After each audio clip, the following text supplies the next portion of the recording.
Estudo do Instituto Brasileiro de Planejamento e Tributação mostra uma realidade cada vez mais revoltante para o contribuinte, inclusive para São Paulo. O Brasil é o pior país em devolução dos impostos na forma de serviços à população. No Brasil é assim, muito imposto e pouco retorno. Transporte, passagem muito alta e pouco conforto. Tudo que a gente vai fazer, imposto está ali. Então, assim, nós não temos a segurança, nós não temos a saúde, a gente vai atrás, nós não temos. Então, cadê os impostos? A constatação de que os recursos da arrecadação de impostos não são totalmente aplicados para melhorar a qualidade de vida dos brasileiros é uma das conclusões de um estudo do Instituto Brasileiro de Planejamento e Tributação, que levou em conta a carga tributária, o Produto Interno Bruto e o Índice de Desenvolvimento Humano. O Brasil é o último colocado entre os 30 países com mais impostos no mundo, que apresentam baixo índice de retorno ao bem-estar à sociedade.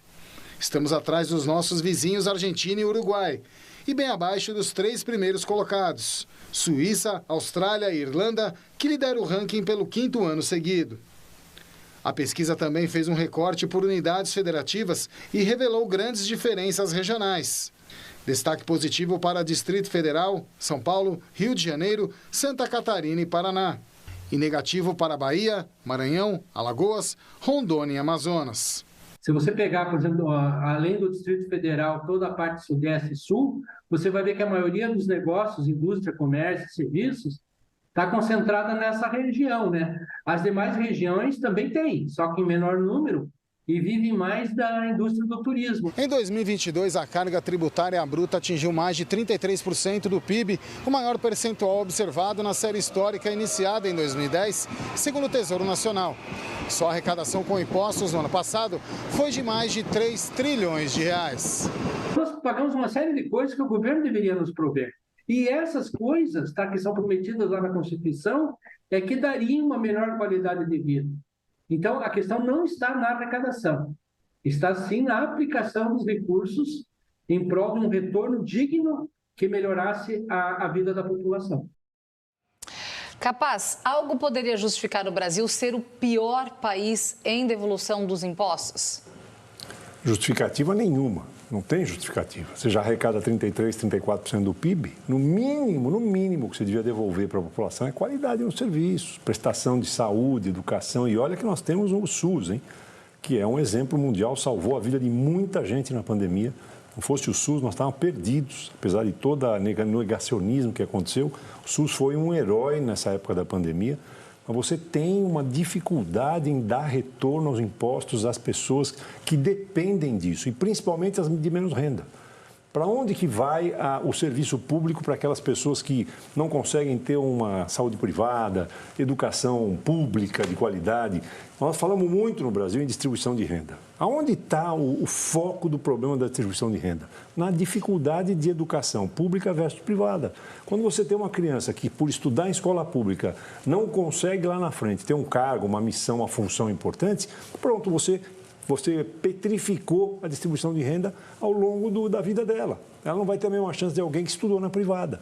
Então, o que acontece é isso, é pegar estes recursos que arrecada-se muito, trilhões, e direcionar, prestar esse serviço. Às vezes o cidadão não ia ficar tão indignado quando recolhe tributos se ele tivesse aquele Estado que presta o serviço, que acontece na Europa. Você tem uma tributação muito maior na Europa, mas você sabe que você tem saúde, educação, você vai lá, tem tudo prestando ao seu favor. Agora aqui, nossa, nós precisamos cuidar muito disso. E Vera, quase 70% dos impostos arrecadados vai para o governo federal, 25% para os estados e apenas 5% para os municípios. Faz sentido essa concentração? A atual reforma tributária deveria mudar isso ao invés de acentuar? A gente fez uma reforma tributária sobre o consumo, né? Dos impostos que incidem sobre o consumo. Ela não chega a acentuar, porque o papel da União, teoricamente, vai ser só de redistribuir os recursos. Mas, sim, a gente tem uma concentração muito grande de recursos na União e isso leva a que os estados e municípios recorram constantemente à própria União em busca de perdão para seu endividamento, para uma série de coisas. A reforma tributária, ela tem um prazo grande de transição, então muitas das coisas que estão ali dependem de lei complementar e dependem dependem da gente ver como elas vão se aplicar na prática.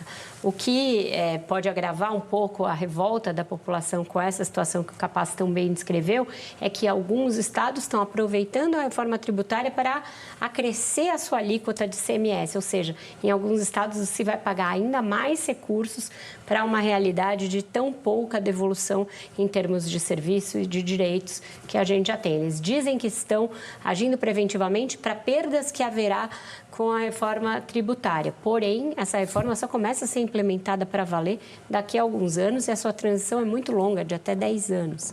Agora, Cortella, nos tempos de Cristo, registra a Bíblia, já se questionava se era justo pagar tributo a César.